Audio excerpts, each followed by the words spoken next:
Hello, family. Welcome to 1111 Unified. Anistara Makha here, mother of 1111 Unified, here to speak with Dawn Smith, a soil advocate from the nonprofit Kiss the Ground organization. Dawn, can you tell us a little bit about who you're being in the world? What do you do? Sure. Well, I work with obviously Kiss the Ground, and I do teach part of the soil advocate training course and also other educational programs, and do lots of public speaking things Mm-hmm. where people want more information about regenerative agriculture as a solution to climate change. Mm-hmm. And you said you're a hands-on guy. Tell me what that means. It has many connotations, but Yeah. yes, generally I like getting my hands dirty. So Right. yeah, Love and that. not afraid to touch people Yeah. Awesome. in this interesting world that we're living in now. Yeah, no kidding, huh? Yeah. Yeah. Well, we're so grateful to have you here today. And we are here at the Joy Oasis. Hope to be private retreat center soon. We're building it out, and such beautiful community is stepping up and really giving a hand. And part of my walk with Don and his beautiful niece earlier today was just walking the land and seeing where could we put a food forest, where could we garden, where is the best place to grow food here, and how can we do that so that we can feed our community. And so part of the conversation that I wanted to have with you today is really sharing with everyone, what is the problem, why are we in a state of emergency when it comes to where we're at and how many more harvests we have. I think the film said we have 60 more harvests to go before the earth is desertified, desertified, Yeah, right? desertified. Yes, Yeah. So yes. can you explain to me a little bit more what that means? Well, just so you know, that figure came from the United Nations a little over 5 years ago Oh, now. So okay. it's less, but I don't want to be alarmist in that sense. Okay. Um, but, Thank goodness. but really, well, everyone's heard of, we have too much carbon dioxide up in the atmosphere. That's kind of a given. Nobody Mm, can refute that. They might say it's not climate change or global warming. It's, climate weirdness, whatever. But no matter what, we do have an excess amount of carbon dioxide yes, in we the do. atmosphere Yeah. and water vapor for that Hmm. matter. But really, when we have all that excess carbon dioxide, that's usually a good thing for plants, but it's not because it's a greenhouse gas. Mm, And most people haven't really acknowledged the significance of what that issue is. But by heating our oceans up, by heating our earth up, it starts to melt things like mm, snowpack that we rely on, et hmm. cetera. And you've probably heard of extreme weather, strengthening, and Oh, that's yeah. a major issue. Hmm. But the real problem is that carbon dioxide, we could put it somewhere useful. And Hmm. when I talk about carbon dioxide, you can hear me talking about carbon, right? Carbon dioxide is carbon and oxygen. But we can take that carbon. If you remove carbon from carbon dioxide, you're left with oxygen, which is a good thing, right? We breathe that. Yes, we need Well, it's that. part of what we breathe. So if we can take that carbon and put it somewhere useful, right now you're hearing all these crazy ideas like, oh, we're creating this $1 billion vacuum machine and it's going to Right. suck CO2 out of the atmosphere, which it will do, right? It's going to work. Mhm. But what are they going to do with the carbon they capture? Mm. Most of it, it's like, oh, we're going to pump it down under this underground and lock it away somewhere. But we really don't know what the ramifications of that are. But there's really, it's this multi-billion-dollar technology, and it doesn't do anything good. It doesn't Mm. heal our soil. Mm. So Mm. besides the excess carbon in our atmosphere, we've been destroying topsoil globally, Yep. right? It's a Yep. global issue, and that's where that 60 harvests come from. Oh my So goodness. as our landscapes are desertifying, which just means that they're drying out, and Turning to dust. turning to dust, Yeah. right? So you're Hmm. turning beautiful soil, and then as it desertifies, as water goes out of it and the life goes out of the soil, it can't grow healthy food, Mm. right? Now we've been able to mask this with fertilizers, etc. Yeah. But really we're not solving the problem. Like, we've kicked the can down the road, but now those problems are like, oh, we've got super weeds that are resistant to herbicides. Oh, we're Yeah. getting pests that are resistant Yeah. to this. Oh, antibiotics are no Mm. longer effective, Mm. right? Mm. So Mm. we haven't understood, or I should Mm. say the dominant societies haven't understood how nature works. And we've Mm. forgotten that we Mm. are nature, right? Mm-hmm. We're, Yes. we're like, oh, nature's over there. Oh, I'm going to go visit nature today. But you are nature, right? We're all nature. Mm-hmm. And we tend to forget this really important part of ourselves, is that Mm. we're nature. Yeah. So that problem is we've got too much carbon in the atmosphere, Yep. bad soil, Yep. and that carbon that's in the atmosphere, it's going into our oceans, and it forms something called carbonic acid, and we're Mhm. literally changing the pH, not just the temperature, but the pH of the ocean. Oh, wow. Yeah.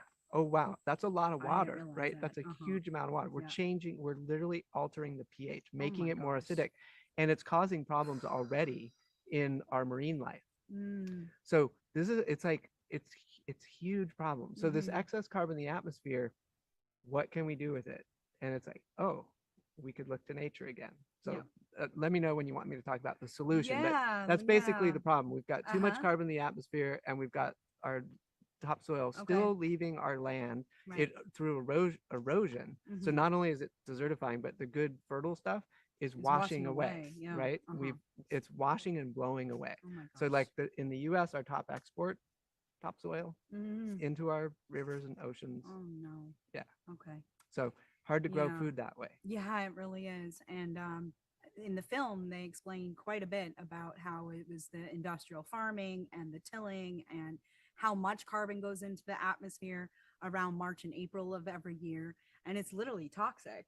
And that's part of what they believe is contributing to the climate change as well and the extreme weather that you Yeah. spoke of. Can So you speak to that a little bit more? sure. Mhm. Well, I just want to say, like, the carbon dioxide is not toxic itself. It's Okay. all the chemicals that run off, et cetera. But um, the carbon dioxide during that time of year when we're doing a lot of tilling in the northern hemisphere, right? Uh-huh. So that's before we plant our seeds.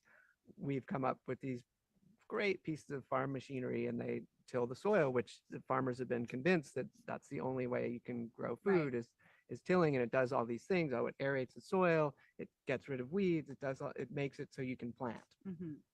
The downside of that is you're literally destroying the soil structure, Mm-hmm. and you end up, after many times of doing this, when we're doing it many times in a year, whereas in the olden days we might do it once a year, right? Mm-hmm. Because you're using a horse or an oxen to do it, and it's a lot of work. Mm-hmm. Well, once a year is much less damaging. Some of our fields are getting tilled like 12, 18 times Oh in a my year, gosh. right? So picture like, oh, I'm an earthworm trying to Wow. live in an environment like where my home gets literally Broken up broken every single 12 times a year. yeah, 12 times a year.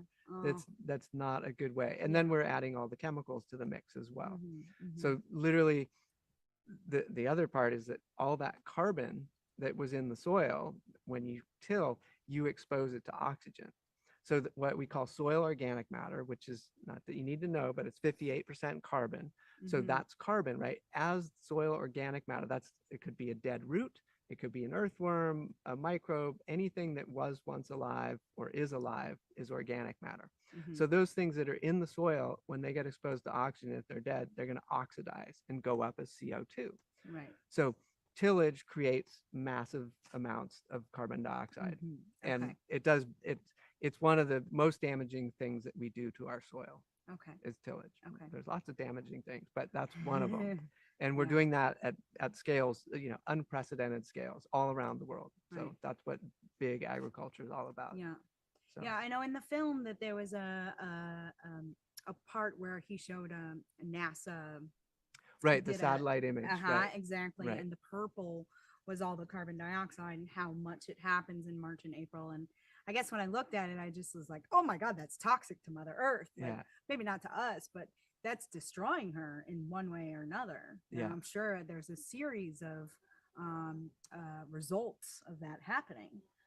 What Well, were some of the what are some of those things? well, when you look there's a curve. I think it's called the Keeling curve. That's the Uh-huh. guy who started monitoring CO2 in Hawaii, and you'll see that it's not this nice. Well, it's a bad line because it's sloping up, and we're getting more parts per Mhm. million of CO2 every year, but it actually is sawtooth. And every year there's a Oh, spike in CO2. okay. And then when the living plants come in, when our crops are really green and photosynthesizing, they're drawing in carbon dioxide, Yes. taking carbon out of the atmosphere Yeah. and putting it into the plants and into the soil. And that's the cool part. But it is going up in this jagged thing. And what Uh-huh. we need it to do, instead of going up, and they show that in the film, instead of going up, we want it to actually be coming down. Right. But we're not there, Yeah. right? We're not even level yet. It's a We're still journey. going up, and it's Yeah. actually going up faster Right. currently. Mhm. So Let's talk about for a moment. We were talking earlier about sustainability and how that's such a catchphrase, or it's even one of our guiding principles, our core values is sustainability.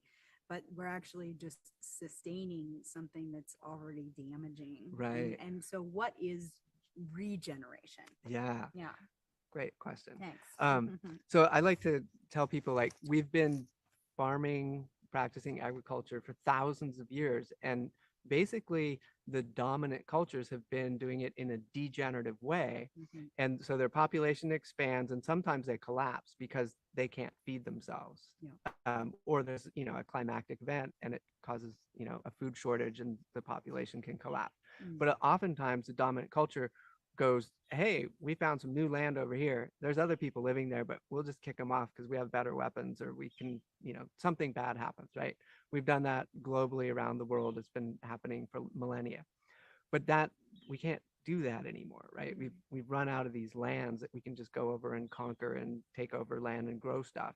And so everywhere we go, the dominant society that's not farming in tune with nature, they're creating degeneration. So our response to, like, oh, it gets worse, is let's not make it any worse. So we Yeah. talk about sustainability, like sustainability is going to save us, but we took this highly functional ecosystem and we degraded it to here, Mhm. and we say, let's not make it any worse. Mm. What our response, it's not that sustainability is bad. I don't want anyone to get that Mhm, idea, but if we do the opposite of degeneration, we do regeneration, and we get highly functional ecosystems again, then we can talk about sustainability. Right. So I say, like, we've Yeah. put sustainability ahead of our time. Yeah.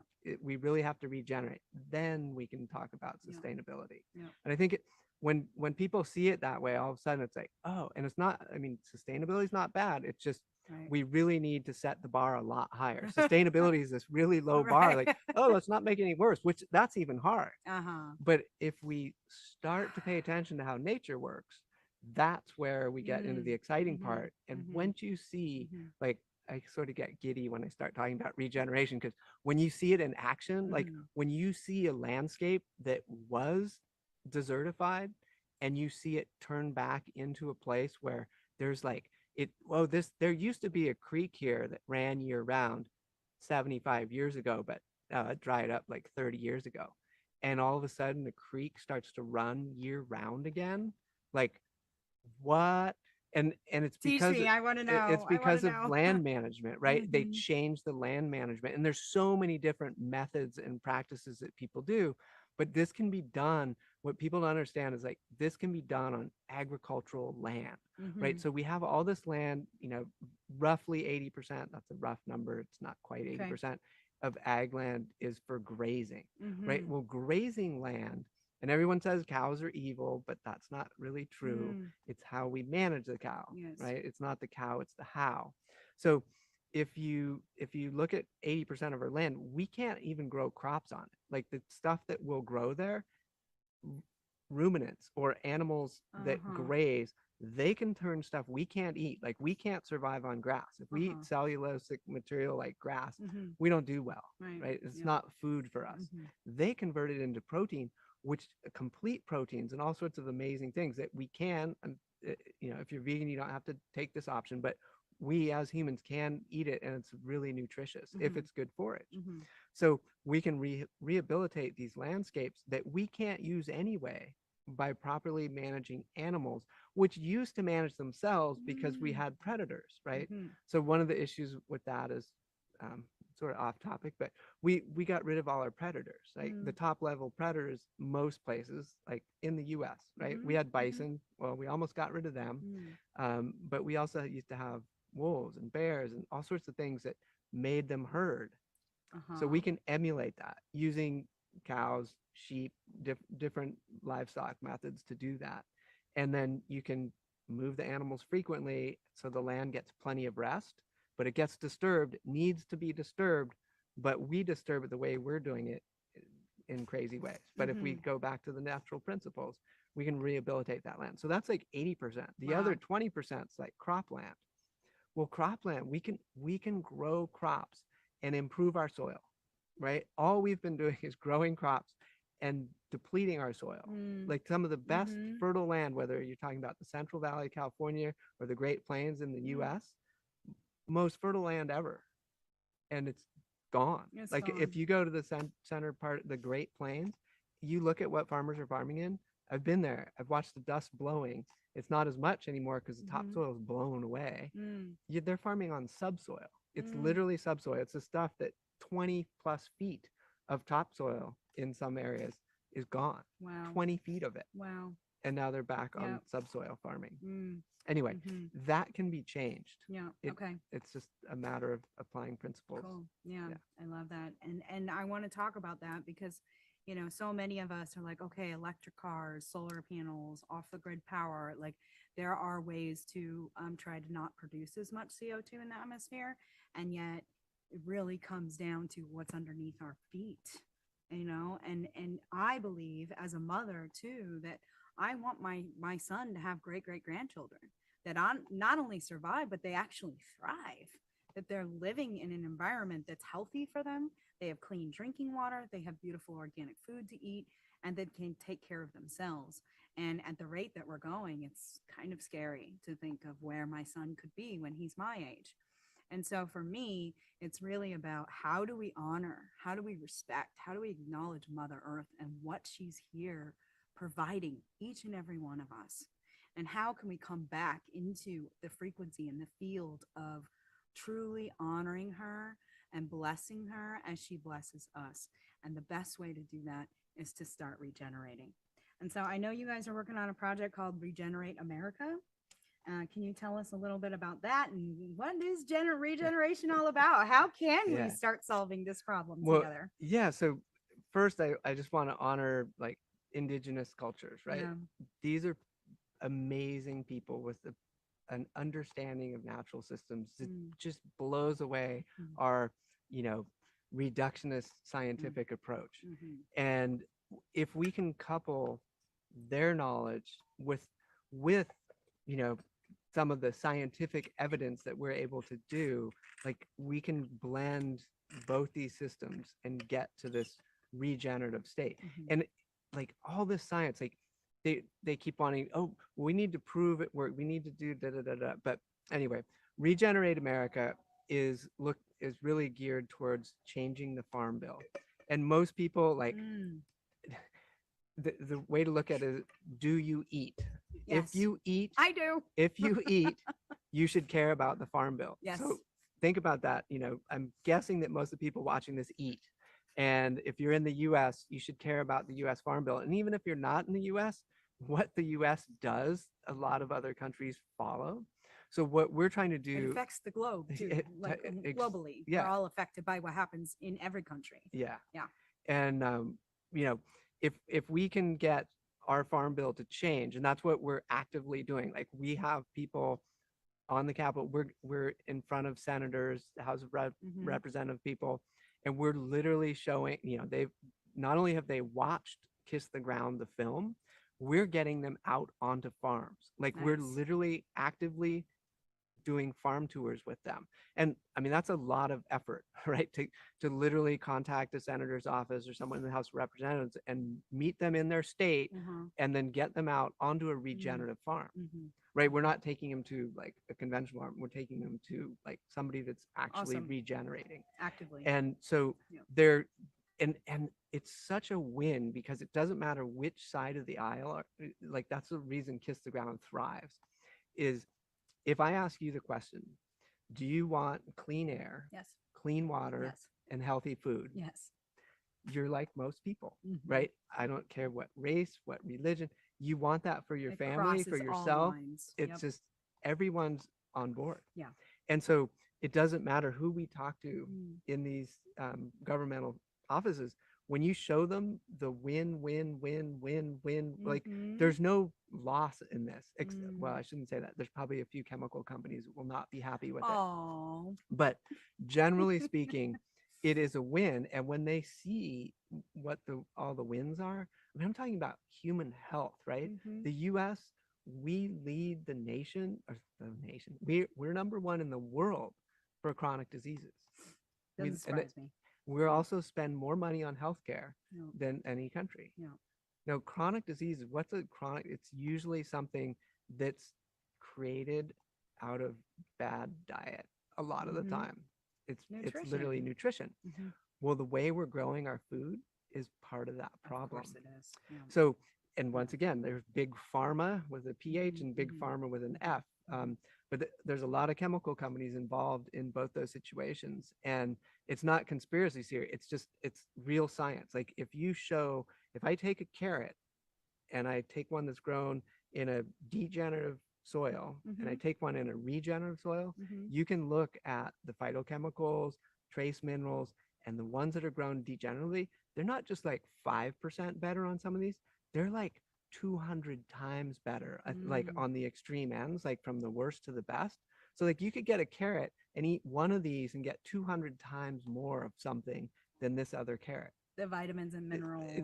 Yeah. Uh-huh. There's some Amazing. pretty extreme radical differences, and Yeah. there's peer-reviewed science for Yeah. this. So I'm not Mm-hmm. making this stuff up. Mm-hmm. Um, where was I going with that? Mm. I was talking about Regenerate America at some point. Mm-hmm. But anyway, Mm-hmm. so if you go to a politician and you can show them all these wins that go beyond just like soil, but farmer prosperity, local communities starting to thrive, like all these, the farm thing was just get bigger or get out. And then all Mm. these small towns have just kind of dried Shut up and down. Yeah. evaporated. Mm-hmm.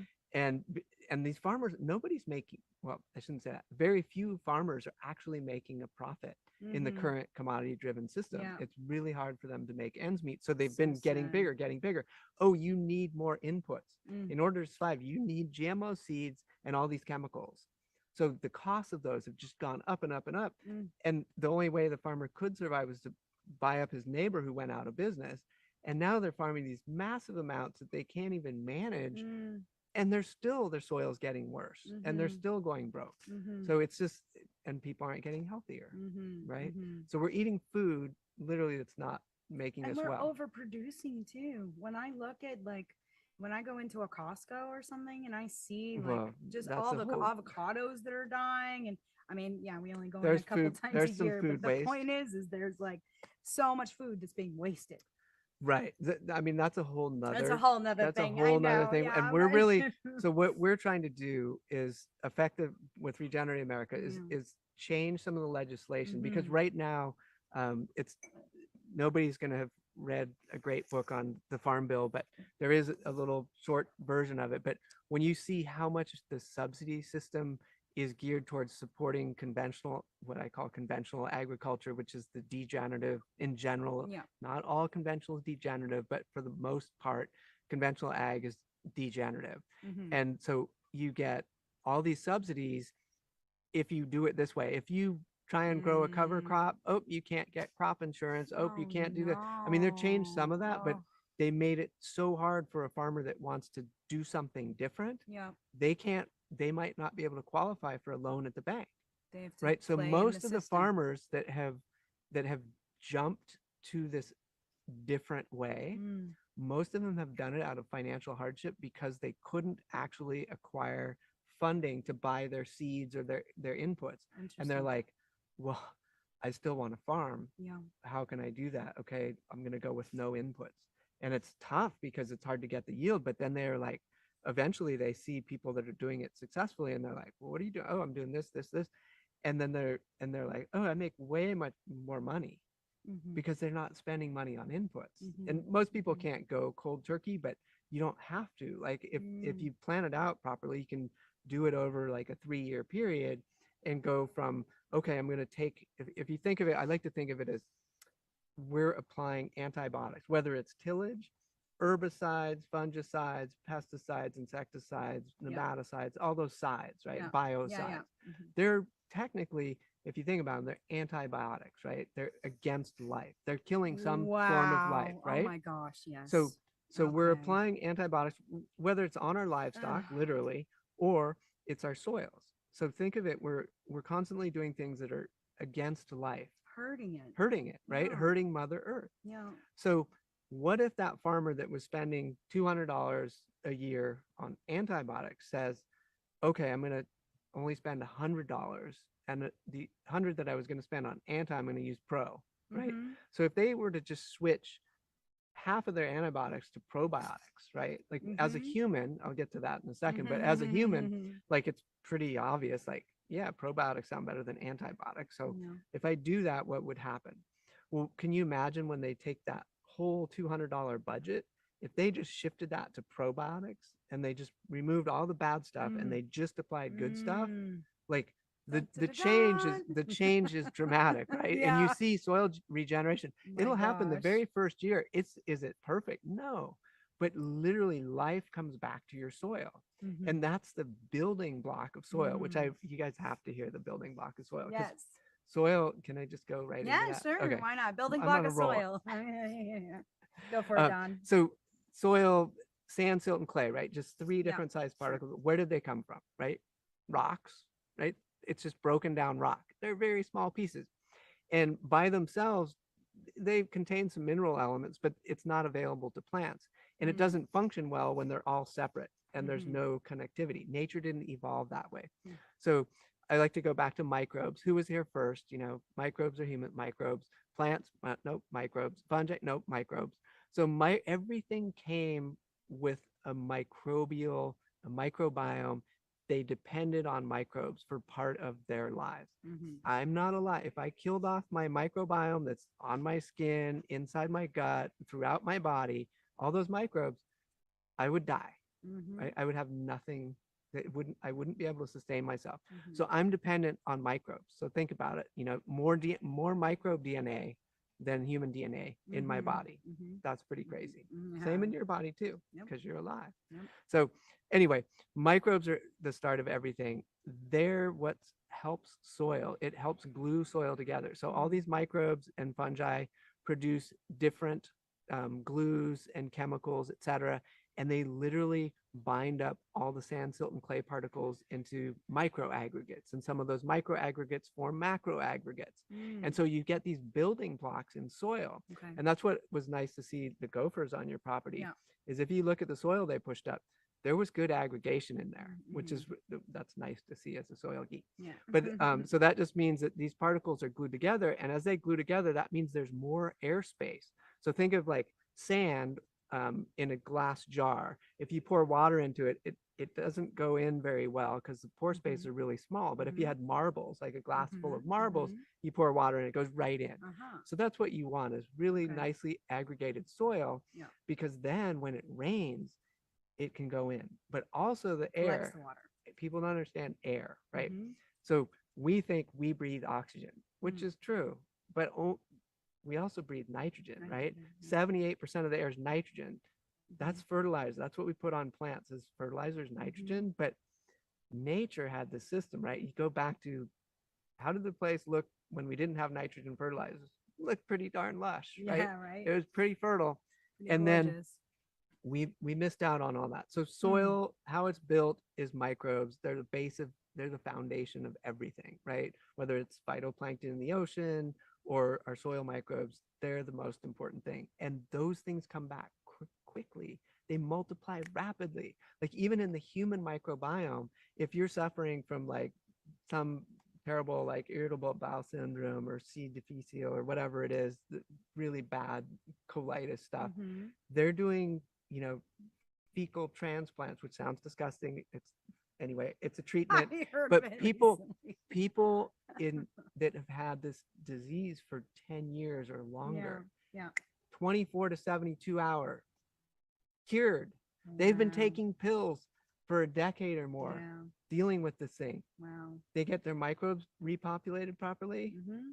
cured. Yeah. 24 to 72 hours. So soil microbes can rehabilitate really fast. They're present. They're everywhere, right? Spores are blowing around everywhere. They're everywhere. And so you can regenerate soil really fast. And that gets me all excited, because once you get your soil healthy, now those microbes, the reason the microbes are there and they work with the plants is this beautiful thing called photosynthesis. And the way we thought plants worked, now I'm going on to plants.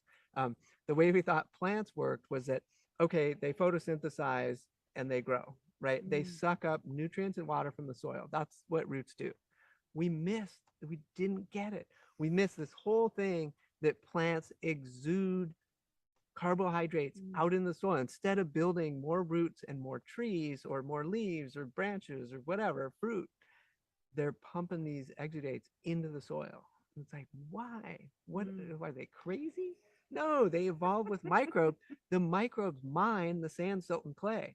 The microbes release enzymes and acids, and they break down the mineral components of that sand, silt, and clay. Okay. They make it available so that the plant can actually take it up. The roots can't take it up by themselves. They can't dissolve they can't actually do that. They need microbes. And if you ever look, it's called the rhizosphere, the area around the roots. But if you look at the life right around the root tip, there's microbes going in and out. There's fungi that connect and go into the roots. I mean, there's crazy stuff going on around roots. It's so wild. And they're getting nutrients from the soil. And why? The microbes are feeding off the exudates. They're like, woohoo, we get cake and cookies from the plant. We help keep the plant healthy because it's photosynthesizing so it can feed us. So if you think of bare symbiotic soil, relationship for sure. totally symbiotic. I mean, nature, there is the survival of the fittest. There are predators down there, but most of nature is complementary, symbiotic, working with each other, collaborative even. And the more they find out about microbes, like once you get to a certain point, they communicate. I mean, it's totally weird when quorum sensing, and it gets so out there. And when you geek out on some of the stuff, I think about the film Avatar and how they plugged in, and the mycelium network, and we're all interconnected, and how we can work in symbiotic relationship. Avatar was based on Paul Stamets stuff. I mean, it's so anyway, he gets it. Like fungi, James Cameron, he's on board with that. Anyway, it's really fascinating. So we can fix these problems. We can take carbon from the atmosphere, store it in our soil in the form of soil organic matter, and that gets us back to putting the carbon somewhere where it does good. So you get better water infiltration, better water holding capacity, better nutrient cycling, right? Those are some of the things. You improve biodiversity, you improve plant health. Guess what? If I'm a healthy plant, just like if I'm a healthy person, I don't get sick. Why? Because my immune system is functioning, and you produce better, and you produce better. Exactly. Which makes us healthy. I mean, just sperm rates in the US, 50% drop in something like the last 50 years or something. Yeah, that makes sense. I mean, talk about, are we doing something wrong with our environment? Yes. So there's a whole bunch of stuff that says we're not getting the nutrients we should be from our food. But if I'm a sick plant, I'm an insect attractor, right? If I'm not producing complete proteins in my leaves, I'm sending out signals to plants. A lot of insects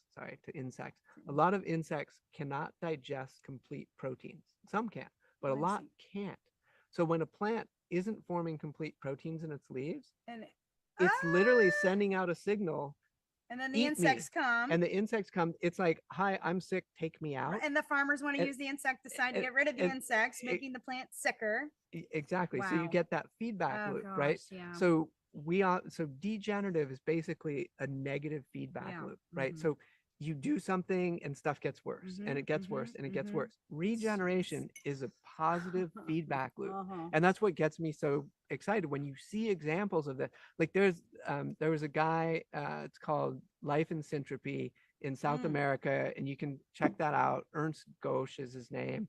And he just saw things differently. And he's like, if I grow cacao under the forest canopy, first, I mean, he took a desertified landscape and that should have been forest and awesome rainforest and stuff. And he brought it back. Wow. Over, I think it was like a 40-year period. There were no year-round water on it. It has like 12 or 13 streams on it now. And it's this beautiful film. Wow. They all run year-round, not intermittent, year-round. Wow. And he grows the highest value cacao in his forest that if you look at from the air, you can't tell that there's any agriculture going on. So there's ways to farm, and it doesn't have to be in South America. That's just one example. I mean, Yeah. there's examples of regeneration in India, in Africa, in the US. So it can be done. And in China, the question is, can it scale?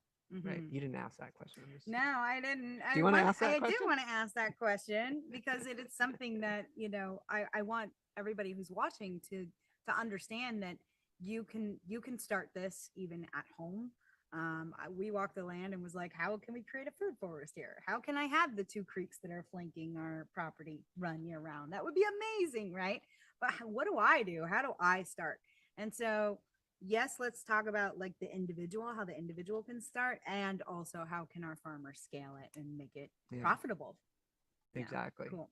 So you want me to start at a small scale? Sure, please. Thank Okay. you. I want to know Well, how I and you can do it so on your own. we're gonna be really small scale and pretend you have no land, which a lot of us are. We don't have land. We might be able to ask a neighbor that does have land, or a friend that has land and isn't doing anything, or they have a lawn, and you're like, hey, would you be interested in growing some food? Maybe you have no interest in farming whatsoever, or growing your own food, but could you go to a farmer's market? Could you meet a farmer? Could you support some well-grown food, whether it's an animal product or a vegetable or fruit? Could you start to source, instead of just going to a grocery store where it's harder to find regeneratively grown produce? Could you go somewhere? Because we all eat, right? Once again, I go back to we all eat. Yep. Your food choice is a huge driver of what is possible. So if you think about, okay, I'm spending food dollars, I'm going to get the future that I put out there with my food dollars. If I'm buying degenerative food, I'm going to get more degenerative food produced, right? If I stop buying that stuff, if I stop buying the cheesy puffs that aren't that good for me, even though they're really addictive, and I start buying some food that actually has flavor, and I'm like, oh my God, this tomato, I didn't know it could taste this good. Or this strawberry, wow, this is amazing. Or whatever it is. I mean, it doesn't have to be a piece of fruit. You could have lettuce. I mean, I have lettuce that I've tasted that's just like, oh my God, this is the best lettuce. Anyway, I get geeked out on that. So you can start at whatever scale. If you are growing a home garden, you have to understand, well, how did nature do it? How do I not have bare soil? Because this is what we want on large scale acreage as well, is you have to not have bare soil. Because if you think about bare soil, whether it's your backyard garden or large acreage, bare soil isn't photosynthesizing. How are those microbes eating? The only thing they can eat is the organic matter that's already there. And as they gobble it up, it oxidizes and goes up in the atmosphere. Now I have soil without organic matter. When it rains, the water doesn't go in. It doesn't stay soak inside, in. Yeah. So rain falls on it, and healthy soil, if you get half an inch of rain in healthy soil, it'll absorb it in 4 seconds. 4 seconds. Now, dry, desertified soil, it rains half an inch.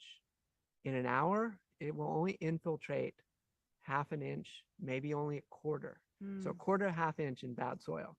So you think about the rainfall events we're getting now, right? We're getting like 6, like 8 flash floods, 8 inches in a day.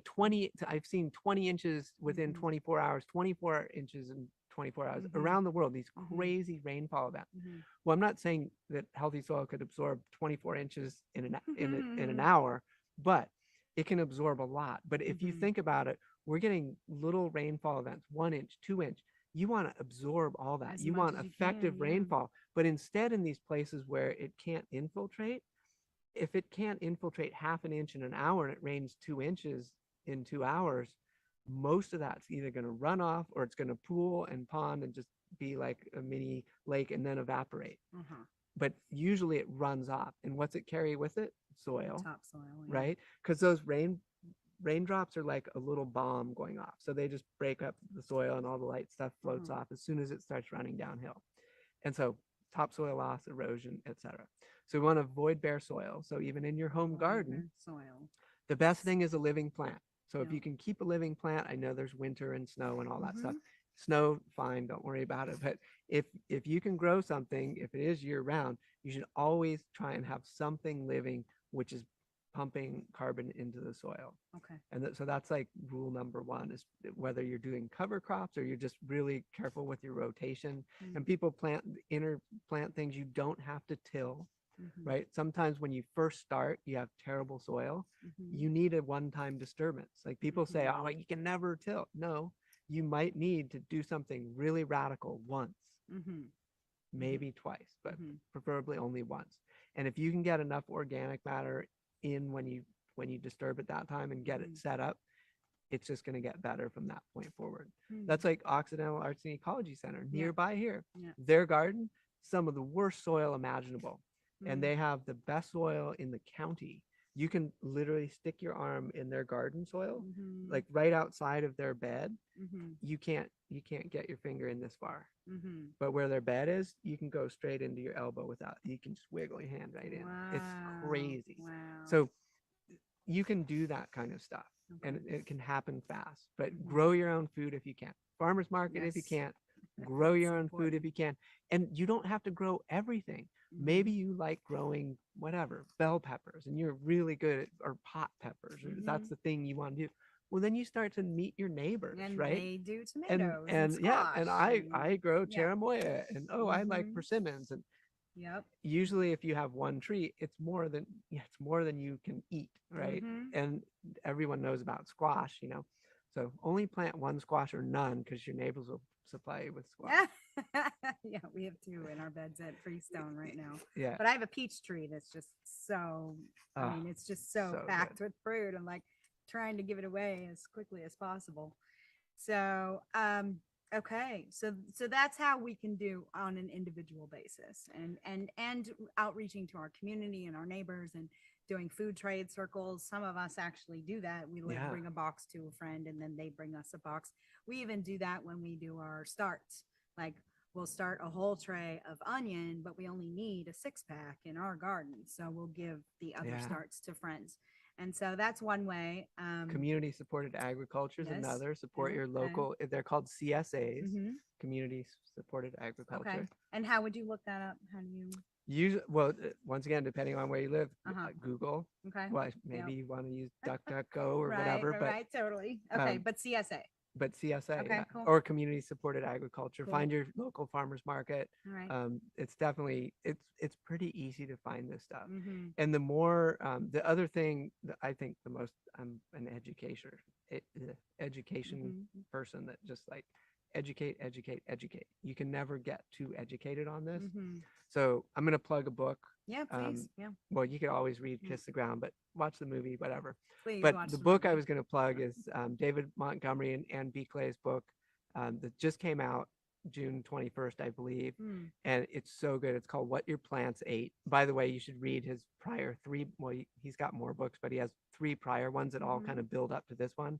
And it's a really good read. Will give you so much information. And it's just like, oh my gosh. Wow. What your plants eat, or what your plants ate. Okay. Yeah. Right. Really, really great book. And there's hundreds of books on regeneration and other stuff, but that one that just came out, I'm always on the cutting edge. If you want a mushroom book, read Entangled Life by Merlin Sheldrake.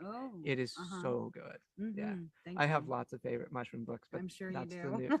And Suzanne Simard, one more plug, because I don't get paid by any of these people, by the way. But Suzanne Simard, she would love this place. She's from British Columbia, and she wrote Finding the Mother Tree. Oh, that's a tearjerker. It's so good. She's this hardcore female scientist in a male-dominated lumber industry, and it's literally her life story. It is so good. Amazing. It's like so good. Love that. Okay. Yeah. So put that on your list. Yeah. I just want to I want to make sure we don't step over, because we did talk about. I know we need to wrap up soon, but that I wanted to talk about how we can scale, because we said that was an important piece. Yeah. So how can starting with like the local organic farmer to, large industry farms. Yeah. So, well, part of it's the Farm Bill, right? So it's literally like it needs to come from everywhere. It needs grassroots movement. It needs, and we are a grassroots movement, but we're scaling, like we're now in politics. I mean, it's pretty funny because it started in a living room in Venice, but literally everyone plays a role. We have to get it in our school systems, which we're Yep. working on, right? Mhm. So we have educational components that can go into schools already, like Amazing. certified. Good. So we've got educational, you can take soil advocate training course, but literally people have to learn that working with nature, like we can solve all our major problems, like food security. That's a major problem. Yes. We can solve food security. All this stuff that we're having mass immigration now because people like Syria, right? Syria became desertified so badly, and it's crazy time to be over there. But all those people, we're talking millions of people being displaced from their home, right? That's happening around the world. It's scary. It can be fixed. It can be fixed.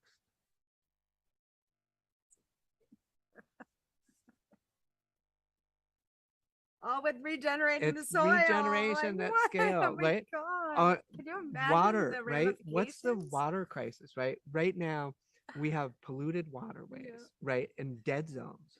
This is all from bad ag. Bad ag is Yeah. creating all this Oh pollution, my God. toxic stuff. Like you can't even How do go, we stop it?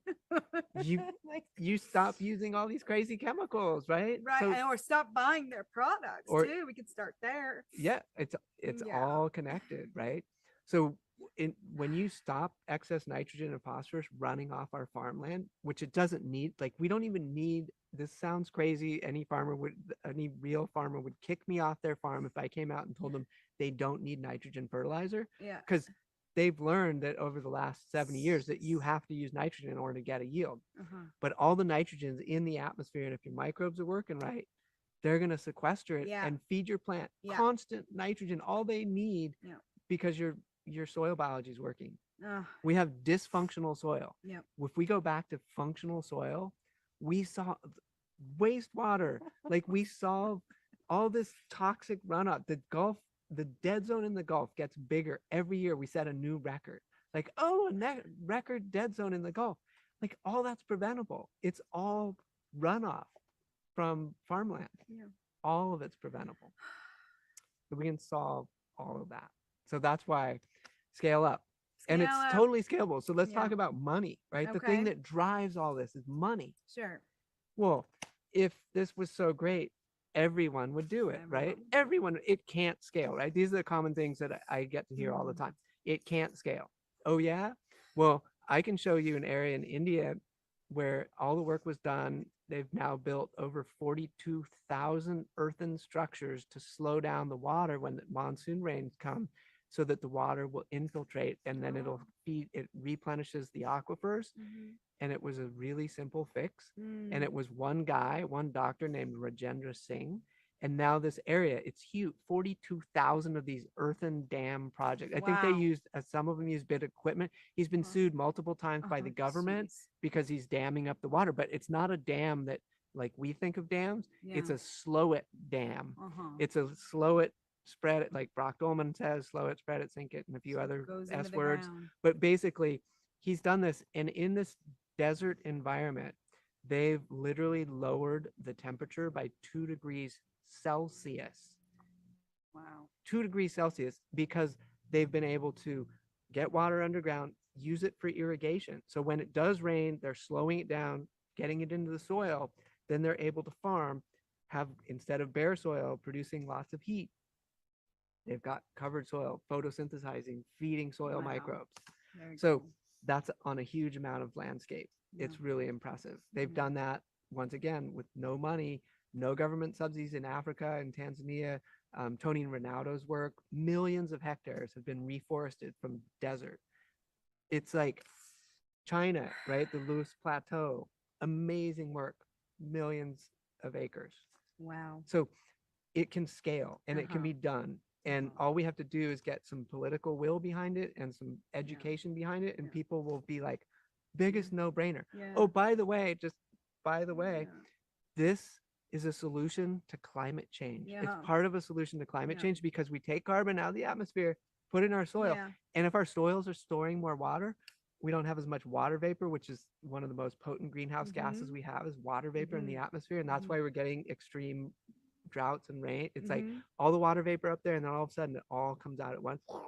Torrential rain or more erosion. Mellow out our right? weather. We can calmer weather back Yeah. down. But it's literally, it's so massive. Like if you go Google Earth and you see where we're doing ag all over the place, Yeah. if all of that was done in a different way, it would, I mean, people's heads would explode if they knew that the solution existed and it used nature. And by the way, these farmers do make more money. So people that have switched over to regenerative because they have no input costs or minimal input costs, Hmm. I shouldn't say no, they're switching their input costs, Yeah. but they're using they're typically their input costs go way down because Pro-life. chemicals are very expensive. Yes. Some of the treatments that aren't chemical based are Mhm. very inexpensive. Mm. And it could be things like it could be kelp or humic acids or fulvic acids or Right. any of that as inputs. Sulfur. Manures, right? Mhm. Like there's a Mhm. whole bunch of things that are very inexpensive versus these chemicals. And when you stop using herbicides, pesticides, fungicides, that's where the big money is. Mhm.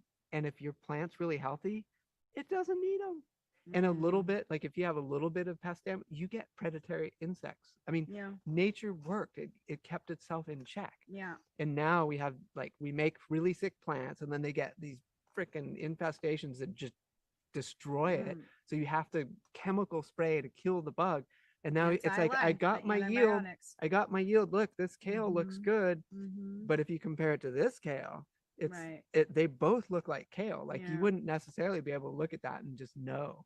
But like Dan Right. Kittredge, Bionutrient Food Mm. Association, they're doing that work, showing Mhm. this difference and Okay. developing a handheld meter so you'll be able to shine a light at that piece of kale and see where it falls on a spectrum from low to high. Interesting. I like that. Yeah. Yeah. Bionutrient Food Association, another great thing to check Love out. that. Yeah. I actually read about a study not long ago, and they were talking about how um, even human touch and sound is so important for plants.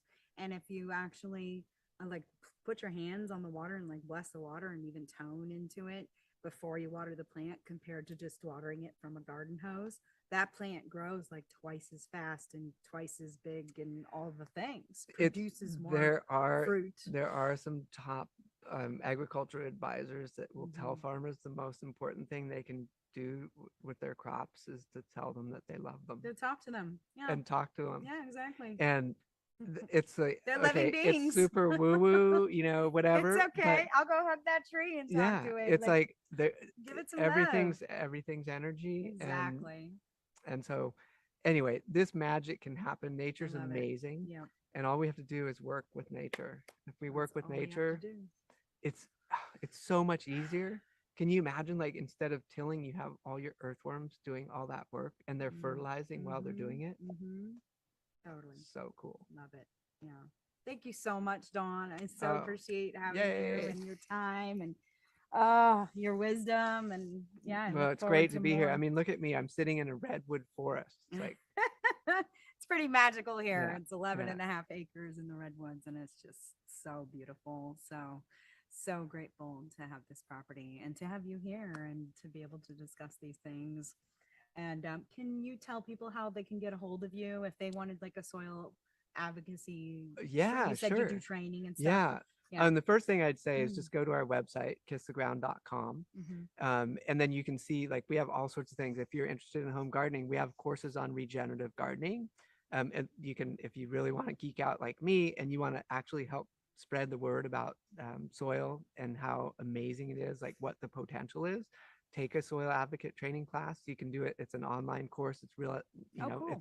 it's easy to do. Mm-hmm. And well, I shouldn't say it's easy to take the course, but Mm-hmm. there's a lot of we have a ton of information, so and resources galore, so you can go down whatever rabbit hole you get excited about, and there's lots of rabbit holes, so it's really fun. So go check out our site. You can get involved with Regenerate America, which is a coalition. It's farmers, it's corporations, it's individuals, and we're trying to get as many people on board with Regenerate America so that we can actually impact the farm bill in 2023.